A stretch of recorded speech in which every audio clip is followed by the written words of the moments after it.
La petite princesse s'en va combattre le dragon.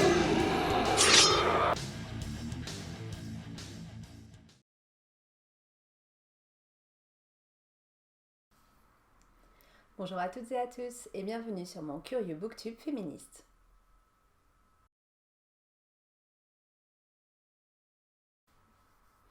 Aujourd'hui, je vais vous parler du roman Romance d'Arnaud Catherine qui a été publié dans la collection R des éditions Robert Laffont en janvier 2020. C'est un roman que j'ai pu lire grâce à NetGalley et j'étais vraiment hyper contente de pouvoir le lire par ce biais parce qu'il me faisait très envie depuis sa sortie. Arnaud Catherine, j'avais adoré sa trilogie À la place du cœur qui prenait part dans le contexte des attentats de 2015, donc aussi bien ceux de Charlie Hebdo que ceux de novembre. Et ça avait été vraiment un coup de cœur pour moi, donc j'étais très impatiente de lire Romance. Romance, c'est l'histoire de Vince, adolescent, gay, qui cherche l'amour, qui cherche l'histoire qui va totalement bouleverser sa vie. Donc Vince, c'est quelqu'un qui a un côté extrêmement romantique et en même temps, en parallèle, il a une sorte de relation fantasmée avec un acteur porno gay. Et dans son idéal, si les deux pouvaient se rejoindre, ce serait quand même très chouette. Mais malheureusement, dans la vie de Vince, dans son environnement proche, donc son lycée, le seul autre garçon gay, c'est Pablo. Pablo qui ne lui fait ni chaud ni froid. Donc il a essayé Grindr, mais ça ne lui correspond pas. Lui, ce qu'il cherche, c'est vraiment l'amour. Alors Vince, au fur et à mesure de ses trajets en métro, il va compulser dans son carnet tous ces garçons volés, les garçons qu'il va croiser l'espace d'un instant, de quelques stations, qu'il va trouver beaux, qu'il va trouver attirants, avec lesquels il va s'imaginer une histoire, mais qui n'aboutira jamais. Autour de Vince vont graviter sa mère, avec laquelle il a une relation très ouverte, Octave, son meilleur ami qu'il connaît depuis l'enfance, et son amie Rokia, qui elle aussi cherche l'amour et qui va l'accompagner, qui va l'épauler dans les déboires qu'il peut rencontrer.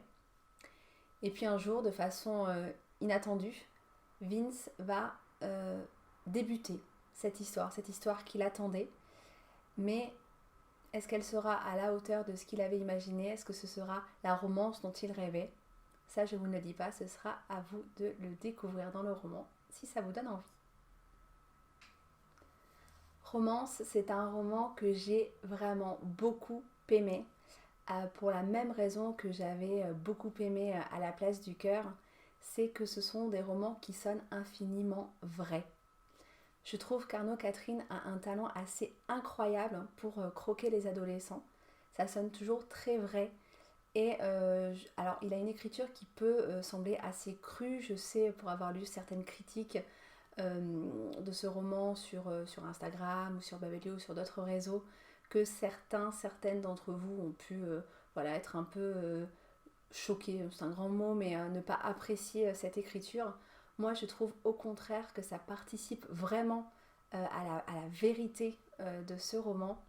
Et je ne pense sincèrement pas que le but d'Arnaud Catherine soit de choquer ou d'utiliser des mots argotiques ou grossiers, vulgaires, dans l'optique de choquer, mais juste à un moment donné, il appelle un chat, il parle d'amour, il parle de sexualité, et il choisit les mots qu'utiliserait un ado de 16 ans.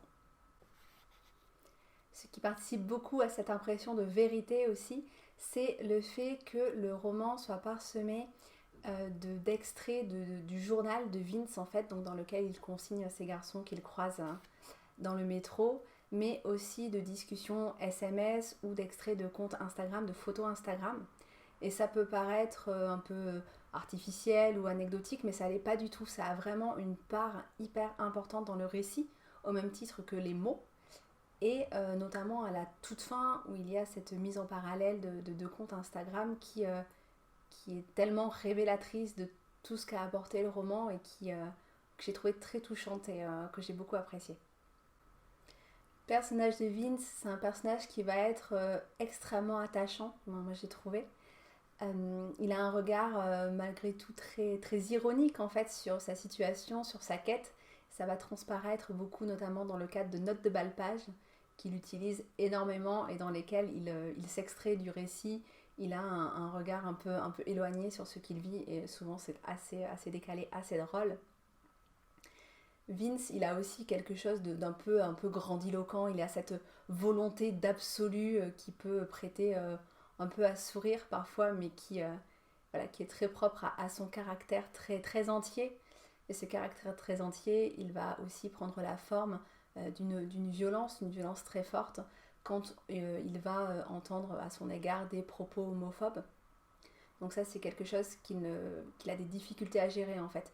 Un propos homophobe, sa réaction c'est sortir les poings, toujours, et toujours se dire mais pourquoi c'est moi qui suis puni, c'est moi qui suis coupable, alors que c'est la personne en face qui a tenu des propos qui sont illégaux et qui n'avait pas à tenir.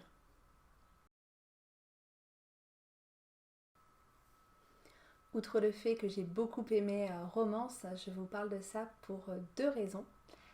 La première, c'est qu'il y a tout juste une semaine, le 17 mai, c'était la journée mondiale de lutte contre l'homophobie et la transphobie. Cette date du 17 mai, en fait, elle n'a pas été choisie au hasard. Elle symbolise la date du 17 mai 1990, qui est la date à laquelle l'OMS, donc l'Organisation mondiale de la santé, a pris la décision de ne plus considérer l'homosexualité comme une maladie mentale. Donc je vous rappelle la date, 1990, c'était il y a 30 ans tout rond. La seconde raison, c'est que j'ai lu tout récemment, presque coup sur coup, 2 romans dans lesquels on trouve un couple lesbien, sans que ce ne soit du tout le cœur du roman et sans que ce soit l'objet d'une quelconque problématique. Le premier de ces romans, il s'appelle I Love You So Moshi. C'est un roman de Sarah Kuhn qui a été publié chez Fleurus en début d'année. C'est un roman hyper feel good, vraiment très mignon, avec une romance adorable, garantie 0% toxique. Voilà, si vous êtes amoureux, amoureuse du Japon, que vous avez envie d'un livre doudou, c'est vraiment la lecture qu'il vous faut. Et donc dans ce roman, l'héroïne, donc Kimi, une jeune adolescente qui est passionnée de couture, au tout début du roman, elle va confectionner pour sa meilleure amie une robe qui soit pour elle la robe, celle dans laquelle elle se sent parfaitement bien, parfaitement elle-même, assez pour avoir le courage d'aller inviter à sortir à la fille qui lui plaît. Évidemment, la manœuvre va réussir. Le second roman, il s'intitule Soleil glacé. C'est un roman de Séverine Vidal dont je vous ai parlé récemment dans ma 10e vidéo concernant son roman Désastre. Soleil glacé, il est sorti chez Rajo juste avant le confinement, donc en mars 2020. Je vous le conseille grandement aussi, surtout si vous êtes amateur ou amatrice d'histoires de famille, de road trip un peu déglingués avec beaucoup d'humains dans les personnages et dans ce qu'ils vivent. Et donc dans ce roman, l'héroïne est une jeune femme qui s'appelle Luce et la mère de Luce vit en couple avec une autre femme. Alors en fait, c'est pas ces deux mamans. Luce, elle a vécu une autre situation familiale avant. La femme qui vit avec sa mère, donc elle s'appelle Hélène, ça va être sa belle-mère. Et c'est vraiment absolument pas l'objet d'une problématique. Quand amorce de conflit il peut y avoir entre Luce et Hélène, c'est vraiment le conflit un peu enfant-beaux-parents, mais rien de plus. Et du coup, j'ai trouvé ça extrêmement important de lire tous ces couples homosexuels qui, en fait, pourraient tout aussi bien ne pas l'être, parce que c'est pas du tout le sujet, en fait. Ce qui compte, c'est que ce sont des couples, et c'est tout. Et j'avais ces lectures et ces réflexions en tête quand j'ai commencé Romance, et il y a notamment un passage qui m'a beaucoup marquée, parce que du coup, il faisait écho à toutes ces réflexions que j'avais en tête. Je vais vous le lire cet extrait, mais avant je vous explique le contexte. En fait, à ce moment-là du récit, Vince est convoqué chez le proviseur de son lycée parce qu'il a violemment frappé Lilian, qui a tenu des propos homophobes à son égard. Et il est extrêmement surpris de voir que en fait, le proviseur, s'il ne cautionne évidemment pas du tout l'acte de violence de Vince, il est plutôt de son côté et plutôt à estimer que effectivement, les violences verbales, physiques, homophobes n'ont absolument pas leur place dans son lycée et dans la société de manière générale. Alors je vais vous lire cet extrait, pas de roman aujourd'hui puisque je découvre peu à peu la lecture sur liseuse. Donc voilà, la liseuse en question et l'extrait dont je vous parlais. C'est le monde qui doit changer, monsieur Saligaud. Il sourit. Je suis très sérieux. Le monde doit être post-gay. Il fronce les sourcils. Qu'est-ce que tu entends par post-gay ? Un monde où les homosexuels pourraient se définir par autre chose que leur sexualité. J'ai lu plein de trucs là-dessus. Le droit à l'indifférence ? Moi, ça me gave, ça m'ennuie d'être différent, d'être un problème. Je ne suis pas un problème, et vous non plus, et je ne suis pas que gay, même si j'y pense beaucoup. Tu me parles d'un monde idéal, là ? Il faut forcer le monde à être idéal, comme il faut forcer les gens à respecter la loi. Ce que m'a dit Lilian est interdit par la loi. Et d'abord, je ne lui demande pas de m'accepter. Il n'y a pas à lui demander la charité. Il m'accepte et c'est tout. Je ne suis pas un problème, je vous dis. Il n'est pas question de m'accepter, ni vous, ni Pablo. Dans une interview réalisée pour l'émission Vertigo sur RTS, Arnaud Catherine explique avoir reçu vraiment avec beaucoup de plaisir les messages de lecteurs, de lectrices qui lui disent que, en fait, Romance, oui, c'est l'histoire de Vince qui est amoureux d'un garçon, mais ça pourrait aussi être l'histoire de deux filles, ça pourrait être l'histoire d'un garçon et d'une fille, et qu'en fait, on s'en fiche. C'est pas ça qui est important, c'est l'histoire d'amour qui est importante. Et dans cette interview, Arnaud Catherine, il dit quelque chose de très beau, de très important, que j'ai envie de vous partager. Je voulais écrire une romance. Je voulais écrire une comédie. Je voulais un personnage gay, avec un Y et un I, d'ailleurs, les deux. J'espérais que les lectrices, les lecteurs, décrochent au milieu du livre et se disent « Ben, attendez, c'est une histoire d'amour, point barre. Si on pouvait arriver à ça, ce serait merveilleux. » Petite parenthèse, je vous mets le lien vers cette interview en présentation de la vidéo. Je vous invite vraiment à l'écouter, et d'autant plus parce que Arnaud Catherine a une voix hyper agréable. Voilà, si vous voulez lire le roman, je vous conseille de le lire et de l'écouter ensuite parce que sinon ça va vous dévoiler beaucoup d'éléments de l'intrigue. Donc vous l'avez compris, Romance est avant tout une histoire d'amour plus qu'une histoire d'amour homosexuel. Mais il n'empêche que l'homophobie, donc comme je vous le disais, a quand même une part importante dans le récit. L'homophobie et le regard des autres de manière plus large, parce que, sans vous en dire trop, le garçon dont Vince va tomber amoureux va justement avoir beaucoup de difficultés à assumer ses regards, à assumer ce que ça peut signifier que d'être gay à 16 ans quand on est lycéen. Et c'est important de parler aussi de l'homophobie parce que malheureusement, eh bien, c'est toujours une réalité. En 2019, il y a 1870 infractions homophobes, transphobes qui ont été recensées. C'est à 36% de plus qu'en 2018, qui avait déjà été considéré comme une année noire avec une augmentation de 15% par rapport à 2017. Et là, je vous ai bien dit le nombre d'infractions recensées. Je vous laisse imaginer tout ce qui peut se dire, s'entendre dans la vie quotidienne de tous les jours. D'ailleurs, pour faire le pendant avec Soleil glacé, je vous invite fortement à lire Frangine de Marion Brunet, qui est paru chez Sarbacane en 2013, où il va là être question aussi de deux ados en fait qui ont deux mamans. La différence, c'est que là, ils ont vraiment deux mamans en fait. Ils sont nés par procréation assistée et donc ils ont toujours vécu avec ces deux mères. Ils forment une famille, ils forment un foyer très aimant, très positif.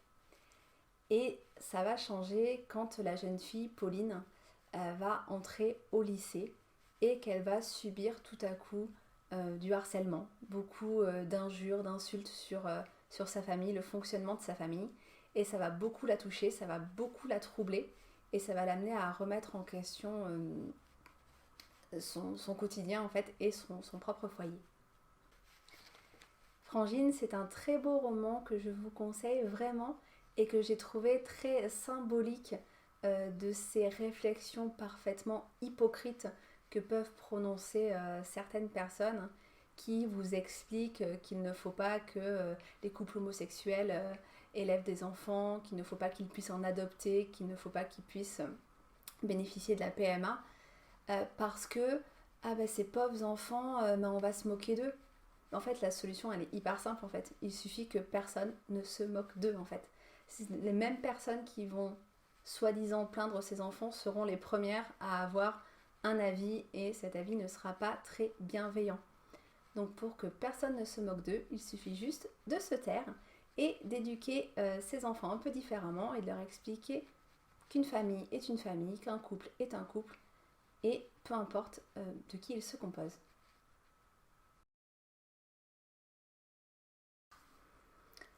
Ensuite, j'avais envie de vous parler de cette thématique de l'homosexualité dans d'autres pans de la littérature de jeunesse, notamment l'album.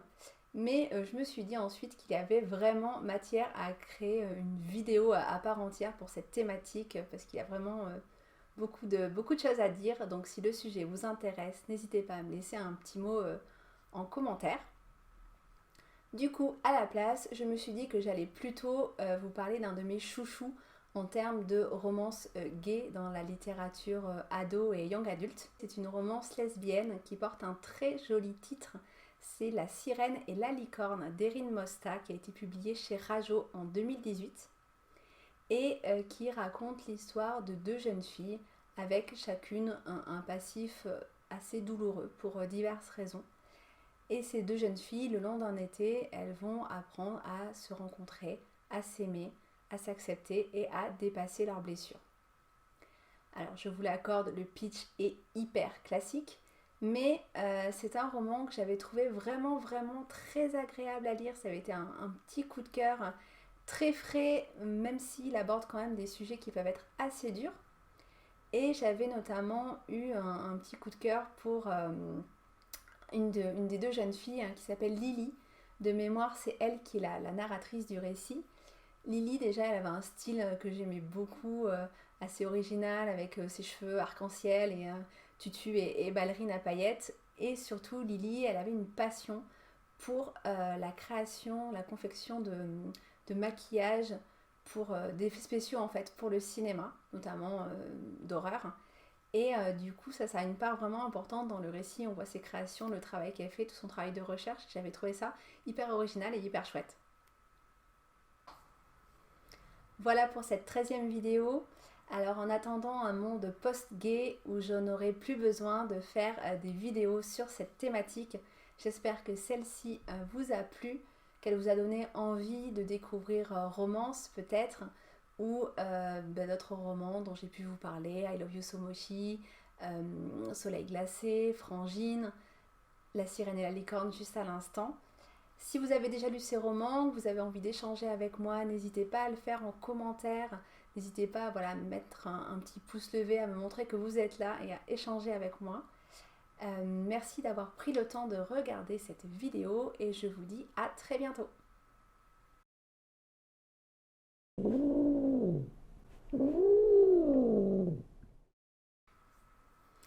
Pour la petite anecdote, la boulette que je suis a réussi à devoir filmer 3 fois cette 3e partie de la vidéo parce que la première fois j'avais oublié de lancer la caméra et la seconde fois j'avais oublié de mettre le son.